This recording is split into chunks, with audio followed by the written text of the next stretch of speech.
Мен неге өзім салған ақшаға неге процент төлеуім керек, соны ұқпадым. 20% деген сол ғой. Сәлеметсіз бе? Неге сіздің салған 50%-іңізға пайыздар жүреді, түсіндірейін. Егерде сіз депозитке ақшаны дұрыс жинамаған болсаңыз, мысалы, депозитіңіз 1 жылға немесе 1,5 жылға, сіздің 50%-дағы депозитіңіз біздің банкте кепілдікте тұрады. Өткені оның бағалау көрсеткіші 16-ға жетпеді. 16-ға жеткеннен кейін сіздің депозитіңізге пайыздар жүрмейді, сіздің ақшаңызға пайыздар жүрмейді. Ол деген сөз, сіз тұрғын үй займына өтесіз.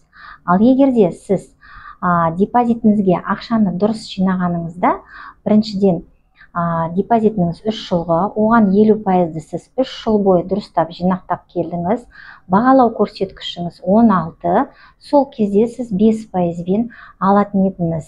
5% тек қана банктың берер сумасына ғана жүреді.